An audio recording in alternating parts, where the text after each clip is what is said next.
There is a truth many people never say out loud, and it's this. The one who appears calm, detached, and unaffected is often the one experiencing the deepest internal collapse. When a deeply empathetic, emotionally present person finally lets go, something profound happens in the person who avoided closeness. Not immediately, not dramatically, but slowly, quietly, and relentlessly.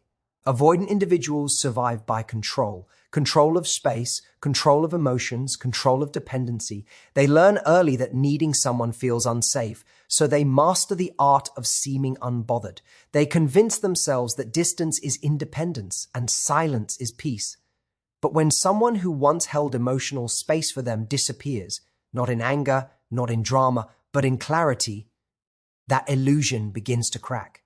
The super empath didn't just offer love. They offered regulation. They absorbed moods, softened edges, created emotional safety without demanding it in return. They stayed when it was uncomfortable. They understood without being understood. And this created a quiet dependency the avoidant never acknowledged, not consciously, but deeply. So when that presence is removed, the avoidant doesn't feel relief. They feel destabilized. At first, they tell themselves it's fine. They focus on distractions, they reclaim their space, they lean into logic.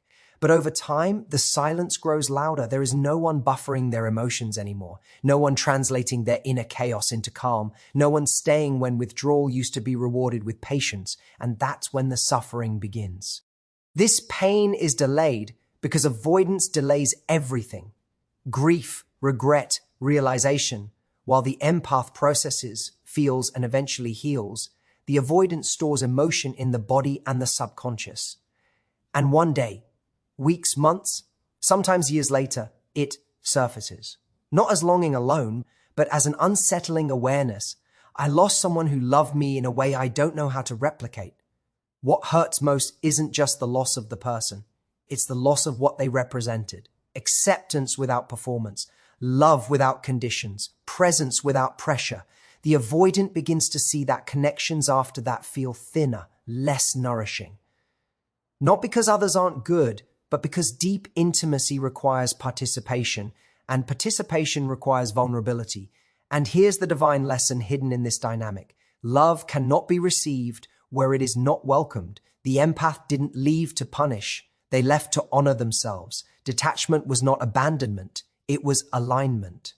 And that alignment forces a mirror in the avoidance life they can no longer ignore. Suffering in this context is not a curse. It is a calling. It asks the avoidant to grow beyond survival patterns and into conscious love. To learn that strength is not distance, but courage. That intimacy is not weakness, but truth. And that the people who love us deeply are not guaranteed to stay forever if we keep meeting them with walls. So if there is pain after the empath detaches, it is not because love was taken away. It is because love was offered and not fully received. And life, in its infinite wisdom, will always teach us the cost of what we fail to value while it is still within reach. Avoidants rely on emotional distance as a form of protection, but this very mechanism that shields them from immediate discomfort often becomes the source of their deepest pain when a significant bond is lost. From early experiences, many avoidants learn that closeness can be dangerous, that vulnerability leads to rejection or judgment, and that expressing needs or emotions invites harm or disappointment. To navigate life safely, they develop a coping strategy built around maintaining distance, suppressing feelings, and relying on self-sufficiency. They pride themselves on being independent, rational, and unshakable, believing that detachment equals strength. On the surface, this strategy seems effective. They can avoid the chaos of emotional entanglements, sidestep conflict, and maintain a sense of control. However, this approach comes with a hidden cost. It limits their capacity to fully experience intimacy, connection, and ultimately the very love that brings meaning to life. The moment a super empath, someone who consistently brings emotional depth, presence, and understanding, steps out of an avoidance life, the inadequacy of their protective strategy becomes painfully clear. While avoidants may initially respond with relief or a sense of calm, these feelings are superficial and short-lived. The absence of the empath is not merely a physical or logistical change, it is a removal of the emotional ecosystem that the avoidant had unconsciously come to rely on. Avoidants are often unaware that despite their efforts to maintain distance, they have become attuned to the stabilizing effect of the empath's presence. The empath absorbs tension, mirrors feelings without judgment, and offers a consistent emotional anchor. When that anchor disappears, the avoidant finds themselves unmoored, facing the full weight of emotions they have long denied or ignored. This suffering is compounded by the avoidant's habitual suppression of feelings. They have trained themselves to appear unaffected, to intellectualize their experience, and to dismiss emotional needs as unimportant. When the empath detaches, they are confronted with emotions they cannot easily process: grief, longing, regret, and even guilt. These feelings are unfamiliar, uncomfortable, and at odds with the self-image they have meticulously cultivated. Unlike someone who is accustomed to processing emotions, the avoidant experiences them as chaotic and overwhelming because they have spent so much of their life avoiding emotional engagement. The pain they feel is not just about losing someone, it is about facing the vulnerability they have spent years evading. Ironically, the very mechanism that was meant to protect them, emotional distance, intensifies their suffering. By avoiding intimacy, they have never learned to navigate the full spectrum of emotional experience, which leaves them ill-equipped to handle loss when it finally occurs. Whereas others might grieve and heal in a predictable, even cathartic way, avoidants often experience a delayed, hidden, and sometimes disorienting form of suffering.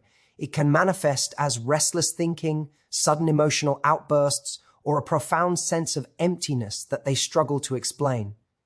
The empath's departure acts as a mirror, reflecting back the avoidant's own limitations in feeling and connecting. It exposes the consequences of a life lived in partial engagement with the world of emotions, a life where protection was prioritized over participation.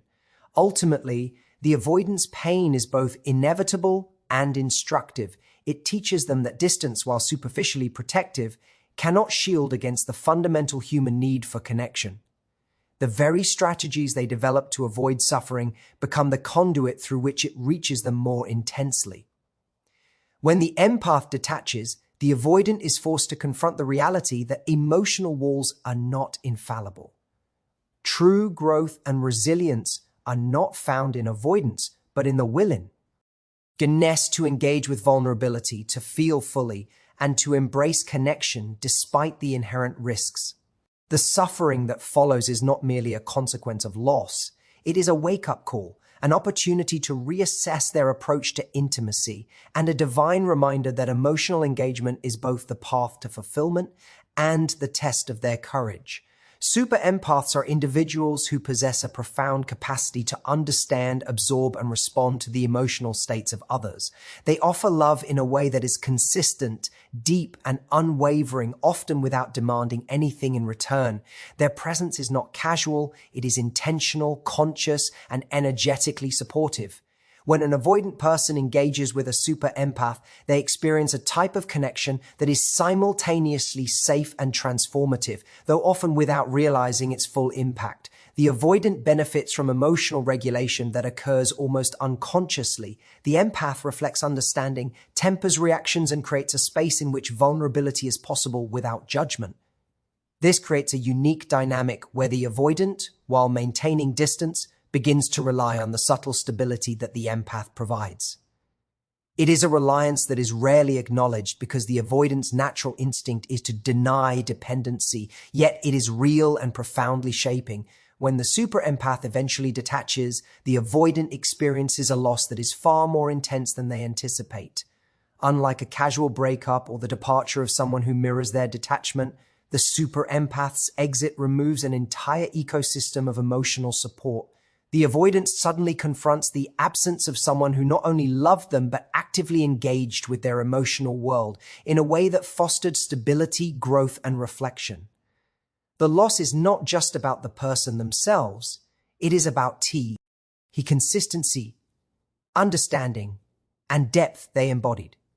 What may have seemed like unconditional patience or quiet presence is revealed in retrospect as an essential element in the avoidance life that enabled them to navigate feelings without being overwhelmed. Without this anchor, the avoidance internal world becomes chaotic, unfiltered, and unfamiliar. The depth of suffering stems from the fact that avoidants are generally unaccustomed to processing intense emotional experiences. While they may intellectually comprehend the value of connection, they are not trained to feel it fully or to hold space for it within themselves. The super empath's detachment leaves a vacuum, a space where emotions can no longer be reflected, absorbed, or moderated by another. This vacuum forces the avoidant to confront emotions they have historically suppressed: loneliness, longing, grief, and a deep, sometimes bewildering sense of loss. For many avoidants, these feelings arrive gradually, like waves that grow taller with each passing moment, until the calm facade they have maintained for years begins to crack. The absence of a super empath is also destabilizing because it exposes patterns that the avoidant has relied upon unconsciously. The empath's presence may have softened their defensiveness, reduced impulsive withdrawal, and provided a subtle mirror that encouraged introspection. The avoidant, who may have thought they were immune to such influence, now realizes that their patterns of emotional avoidance were maintained, not solely by their own control, but also by the regulating presence of the empath. The departure triggers an internal reckoning. The avoidant is confronted with the realization that they have been dependent on this relationship for a sense of emotional equilibrium. Even if they never admitted it to themselves, this type of suffering is often silent, internalized, and difficult to articulate.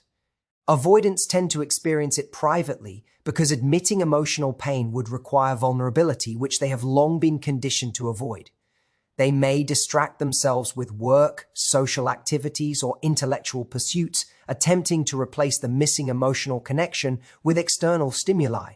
Yet these attempts rarely suffice because the super empath's departure has removed something irreplaceable: the deep, non-judgmental engagement that allowed them to experience feelings safely. In this way, avoidants suffer more than they acknowledge, not because they lack resilience, but because the depth and consistency of the love they received is something their coping mechanisms cannot easily replace. Ultimately, the absence of a super empath serves as both a painful reality and a profound lesson.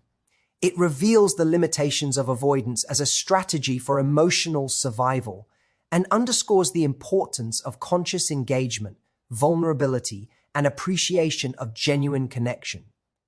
The intensity of the suffering is a reflection not of weakness, but of the profound depth of love they were once allowed to experience, and the realization that such love cannot simply be replaced by distance, logic, or self-reliance. It forces an encounter with their own emotional truths, a confrontation with the cost of avoidance, and an invitation to evolve into a more emotionally mature and aware version of themselves. Avoidants often convince themselves that silence and detachment are signs of strength, but this belief carries hidden consequences that emerge most painfully after a super empath detaches. From early experiences, avoidants learn that expressing vulnerability, neediness, or emotional dependence can lead to rejection, conflict, or shame. As a result, they develop an intricate system of self-protection, suppressing emotions, limiting inness, and maintaining distance from others. Over time, this pattern becomes habitual. Silence in their mind is not just a shield, it is a demonstration of autonomy, control, and resilience. They may even take pride in their ability to remain unshaken, emotionally unavailable, or unaffected by intimate relationships. Yet this apparent composure is often a carefully maintained facade, one that conceals a deeply sensitive and reactive inner world. The challenge arises when someone like a super empath enters their life. Super empaths are tuned to perceive subtle emotional cues, respond with empathy, and provide a consistent, stabilizing presence. They allow avoidance to exist without pressure, while gently creating a space where vulnerability can be safely expressed. Over time, the avoidant unconsciously begins to rely on this emotional scaffolding. They may never admit it, and they may actively deny it, but the presence of the empath allows them to maintain their emotional equilibrium with less effort. The avoidant silence is not truly an absence of need. It becomes a kind of hidden dialogue, a quiet dependence that only surfaces when the empath is gone. When the empath detaches, the avoidant is confronted with the consequences of their silence in a way they never anticipated. The very strategy they relied upon to avoid discomfort now amplifies it. Without the empath's steady presence, they face emotions that have been suppressed for years: longing, grief, regret, and an unexpected sense of emptiness. These feelings do not arrive all at once. They build gradually, often in quiet, unsettling waves. Unlike someone accustomed to emotional expression, the avoidant is not equipped to process them. Their habitual suppression has left them with underdeveloped emotional tools, so the experience can feel overwhelming and confusing. The illusion of strength maintained through silence begins to crumble under the weight of absence. The avoidant may initially attempt to intellectualize their emotions or distract themselves with work, hobbies, or social interactions. They may convince themselves that they are fine or unaffected. Yet beneath the surface, an internal storm is raging, a storm they have never allowed themselves to feel fully before. The very detachment that once seemed protective now feels like a cage, trapping them in unresolved emotion and self-reflection. Every unspoken word, every ignored feeling becomes magnified in the absence of the empath who once absorbed, mirrored, and regulated their emotional state. This delayed suffering often manifests in subtle but profound ways. Avoidants may experience anxiety, restlessness, or a persistent sense of incompleteness. Memories of shared moments with the empath may trigger intense waves of longing, coupled with self-reproach for their inability to reciprocate or fully engage when it mattered. They may struggle with regret, not only for the loss itself, but for the opportunities for deeper connection that they never seized. The silence they once wielded as armor now exposes them to the raw truth of their own emotional vulnerability. Ironically, this experience carries the seeds of growth. The avoidant suffering is not merely punishment, it is an invitation to recognize the limitations of emotional detachment and to cultivate awareness, courage, and emotional literacy. The pain reveals that strength is not measured by silence or distance, but by the ability to face, process, and communicate one's feelings authentically. It teaches that avoidance can no longer serve as a reliable shield, and that true resilience involves vulnerability, presence, and the willingness to engage fully in relationships. In this way, the avoidant learns that the very tools they believed would protect them, distance, suppression, silence, are insufficient in the face of genuine loss. The empath's departure acts as a mirror, reflecting the cost of avoidance and highlighting the depth of unacknowledged need. While initially painful, this realization can spark transformation, prompting the avoidant to step into a fuller, more conscious engagement with their own emotional life and with the relationships they still hope to nurture. The suffering, though intense, becomes a catalyst for awakening, teaching them that the courage to feel is the ultimate form of strength. The empath's detachment has a profound and often underestimated impact on avoidants because it removes a form of emotional regulation they have unconsciously relied upon for years. Many avoidants do not admit it, and they may actively resist acknowledging it, but over time they come to depend on the stabilizing presence of someone who consistently mirrors, absorbs, and processes their emotions. Super empaths possess a unique capacity to hold emotional space without judgment. They sense subtle fluctuations in mood, they diffuse tension, and they offer reassurance without being asked. Their presence is not merely comforting, it functions as a kind of emotional scaffolding that allows the avoidant to navigate feelings that would otherwise feel overwhelming or destabilizing. The avoidant in this dynamic may appear independent and self-contained, but this apparent autonomy is partially sustained by the empath's consistent emotional engagement. When a super empath detaches, the avoidant is abruptly removed from this subtle regulatory system. What was once an invisible support structure disappears, and the avoidant is left to confront feelings they have long avoided or minimized. Emotions that were previously tempered by the empath's presence now surge unchecked, Anxiety, regret, sadness, and longing come to the forefront, often in intense and unexpected waves. Because avoidants have spent much of their lives suppressing vulnerability and relying on logic or distance, they are ill-prepared to navigate these unmoderated emotional currents. The absence of the empath leaves them unmoored, exposing the fragility that their distance and composure were meant to conceal. This destabilization is particularly acute because avoidants rarely cultivate internal mechanisms for emotional regulation. Their survival strategy has been built around avoidance and detachment, not introspection, expression, or processing. They may have learned to intellectualize feelings, distract themselves with activities, or suppress longing, but these strategies are insufficient when faced with the intensity of real emotional loss. The empath's detachment removes the buffer, and the avoidant is confronted with the full spectrum of their own emotional experience, raw, unprocessed, and often frightening. What they thought was independence becomes a stark reflection of vulnerability, and their inner equilibrium is shaken in ways they are unaccustomed to handling. Ironically, the very detachment that the avoidant cultivated as a protective strategy now exacerbates their suffering. Their habitual repression and avoidance mean that emotions that were simmering beneath the surface suddenly erupt in the absence of external regulation. Sleep may be disrupted by persistent thoughts, their focus may waver, and even mundane tasks may feel heavy or meaningless. The empath's detachment triggers a delayed emotional response that can be confusing, particularly because avoidants are often conditioned to see emotional expression as a weakness. They may chastise themselves for feeling so strongly, yet there is no outlet for this discomfort. The presence that once mediated and absorbed these feelings is gone. This sudden absence also forces the avoidant to confront relational patterns they may have ignored or rationalized. They recognize that they relied on someone else to manage the emotional complexity of connection, even as they maintained the illusion of self-sufficiency. This realization can be jarring. It challenges the narrative they have built about independence and exposes the gaps in their emotional development. The destabilization, while painful, is not accidental. It is a reflection of the cost of avoidance and an invitation to self-awareness. It reveals that emotional regulation cannot be outsourced indefinitely, and that reliance on external stability without internal engagement is a fragile foundation. Ultimately, the departure of a super empath highlights the avoidant's unacknowledged need for support, presence, and emotional attunement. It forces them to encounter feelings they have long denied, providing an opportunity for growth and transformation.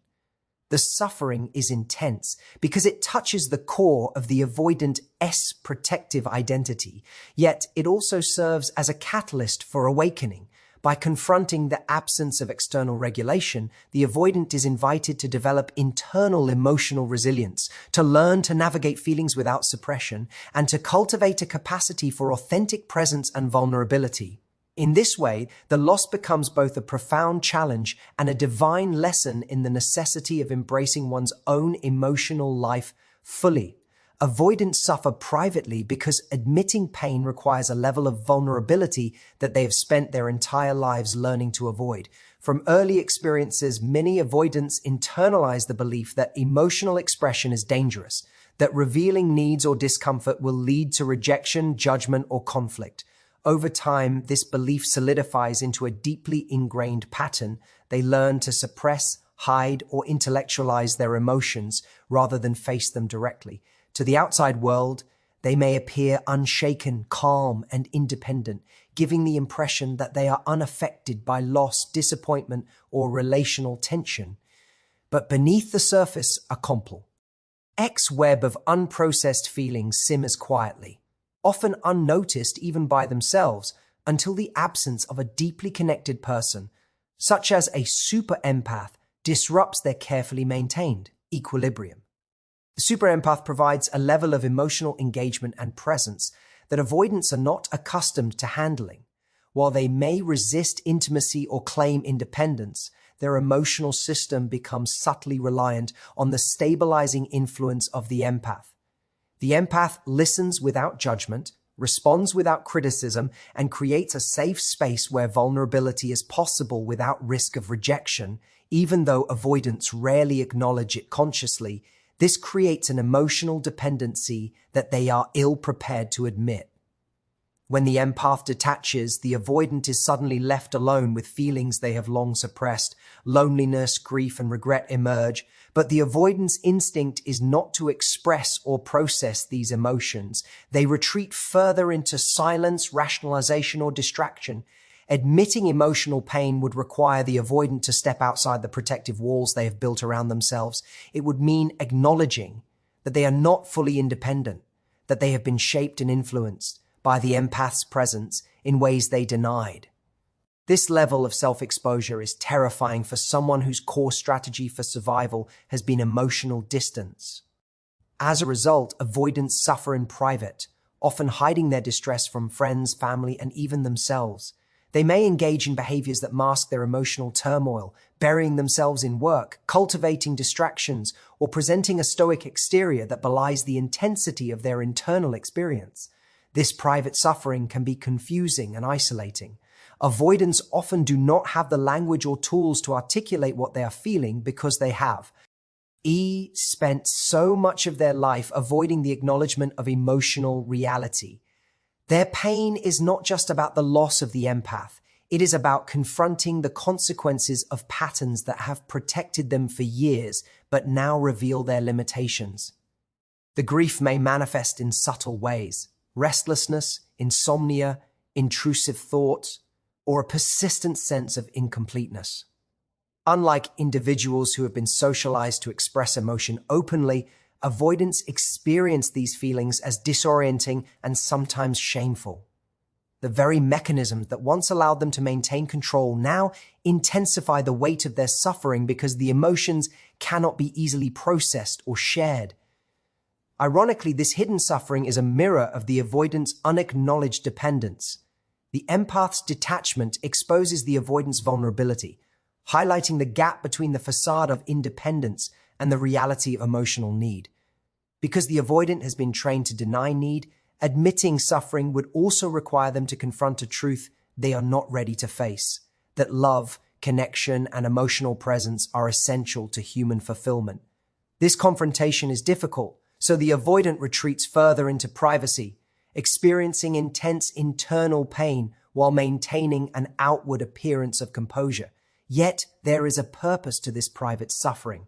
Though it is uncomfortable and isolating, it serves as a catalyst for self-awareness and growth. By confronting the hidden layers of grief, longing, and dependency, the avoidant is presented with an opportunity to understand the cost of emotional avoidance. They begin to recognize that suppression and distance, while protective in the short term, cannot shield them from the fundamental human need for connection. The pain urges them to develop emotional literacy, self-compassion, and the courage to face vulnerability head-on. In this way, the private suffering of avoidance is not meaningless. It is a call to evolve, a divine invitation to embrace the full spectrum of human emotion, and a transformative step toward authentic engagement with themselves and others. The loss of a super empath often triggers delayed grief in avoidance, surfacing long after the empath has moved on and found their own sense of closure.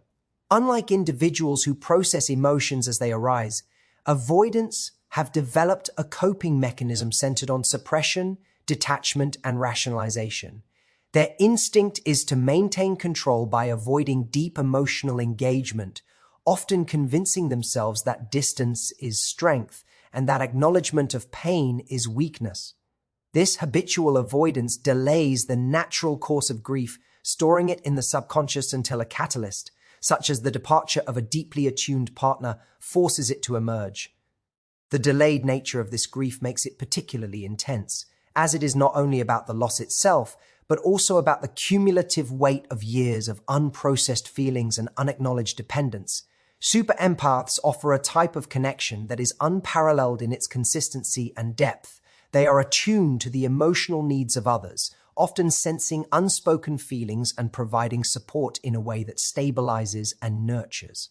For the avoidant, This presence is both comforting and destabilizing, even if they do not consciously recognize it. They may maintain their distance outwardly, but inwardly, they have come to rely on the empath's subtle regulation.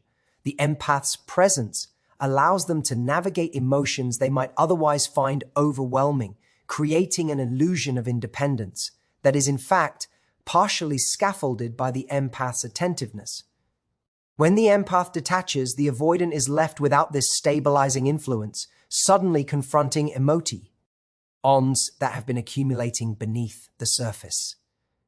Because avoidants are not accustomed to processing emotional experiences in real time, grief often arrives in waves long after the initial separation. At first, they may feel only a sense of relief, rational detachment, or indifference, believing they are unaffected. They may occupy themselves with work, hobbies, or social engagements to fill the void and maintain the appearance of resilience.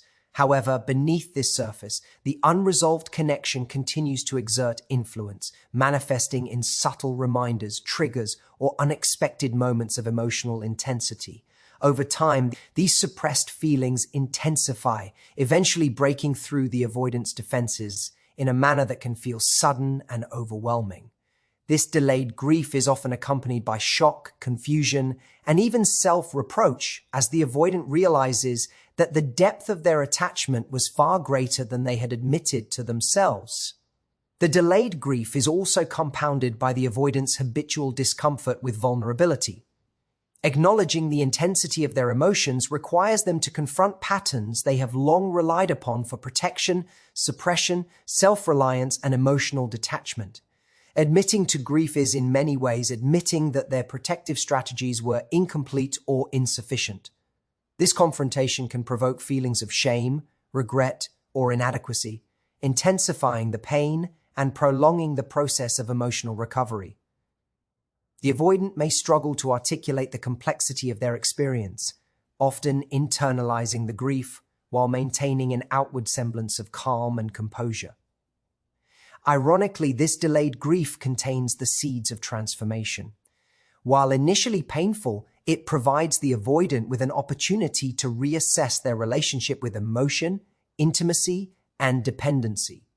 They begin to understand that avoidance, while protective in the short term, cannot shield them from the fundamental human need for connection. The grief forces reflection on the ways they have unconsciously relied on others for emotional stability and challenges them to cultivate self-awareness, emotional regulation, and authentic engagement with their feelings. In the end, delayed grief serves as both a consequence and a lesson. It underscores the profound impact of losing a deeply empathetic presence, highlighting the limitations of avoidance and the cost of unprocessed emotions. Yet it also offers a path toward growth, providing the avoidant with the chance to confront, integrate, and ultimately transform their emotional life. The intensity of delayed grief is not a mark of weakness, it is a reflection of depth, a testament to the complexity of the human heart, and a divine invitation to evolve into a fuller, more conscious, and emotionally resilient self. The suffering that avoidants experience after a super empath detaches is not merely a consequence of loss, it is, in many ways, a profound wake-up call. For years, avoidants rely on emotional distance, self-sufficiency, and suppression as protective mechanisms. They have learned to equate vulnerability with weakness, intimacy with risk, and emotional dependence with loss of control. In the presence of a super empath, these strategies may seem effective. The empath's consistent love, patience, and understanding create a space in which the avoidant feels safe, even as they resist full engagement. Yet this very dynamic lays the groundwork for intense suffering when the empath eventually detaches. The pain that follows is not accidental. It is a divine invitation to growth, self-awareness, and emotional responsibility. At the core of this suffering is the realization that avoidance, while protective in the short term, is insufficient for meaningful connection. Avoidants may initially deny their feelings, distract themselves with activities, or intellectualize the loss. But the absence of the empath forces them to confront emotions they have long suppressed: grief, longing, regret, and a profound sense of emptiness. This confrontation is unsettling because it challenges the identity they have carefully constructed. The facade of independence and emotional control is stripped away, revealing vulnerability that they have consistently avoided acknowledging. The pain is amplified precisely because it exposes the very areas they have worked hardest to protect. The departure of a super empath also serves as a mirror, reflecting back the avoidance relational patterns. They begin to recognize the ways in which avoidance limited their capacity for intimacy, prevented deeper connection, and ultimately contributed to the loss. The grief is not only about the person who left, it is about the missed opportunities, the unspoken words, and the walls that kept love at a distance. This mirror is painful, yet it is imbued with wisdom. It offers the avoidant a chance to see themselves clearly, to confront the patterns that no longer serve them, and to take responsibility for their emotional growth. This suffering carries an element of divine principle because it is transformative. Pain, when faced consciously, becomes a teacher. It illuminates the consequences of avoidance and calls the individual to cultivate new skills, emotional awareness, vulnerability, authentic communication, and the ability to sustain intimacy without fear. The avoidant learns that strength is not measured by distance or self-reliance, but by courage, the courage to feel, to express, and to participate fully in the relational dance of life. The empath's detachment is not punishment, it is alignment, a natural consequence of the universal law that love must be received where it is welcomed. The suffering is a nudge toward alignment with one's own emotional truth. Furthermore, this experience teaches the avoidant the value of conscious reciprocity. The super empath's love was consistent, patient, and selfless, yet it was not limitless. By detaching, the empath demonstrates that emotional generosity has boundaries and that relationships thrive only when both parties participate fully. The avoidant is confronted with the reality that love, respect, and presence are not entitlements. They are cultivated through awareness, engagement, and vulnerability. The suffering becomes a guidepost, signaling what is required for meaningful, balanced, and conscious relationships in the future. Ultimately, the suffering that follows the empath's detachment is a profound call to transformation. It is an opportunity to awaken from the patterns of avoidance, to confront the consequences of emotional suppression, and to embrace the deeper principles of love and connection. The pain is intense, often disorienting, and at times overwhelming, yet it is infused with purpose. It is a divine invitation to evolve, to cultivate resilience, and to step into a more conscious and emotionally mature version of oneself. Through this suffering, the avoidant is offered a chance to reclaim their emotional life, to develop true intimacy, and to experience connection in a way that is authentic, balanced, and deeply fulfilling. Thank you for trusting me with your thoughts and allowing me to guide you through this journey. Wishing you clarity, growth, and peace. Goodbye for now.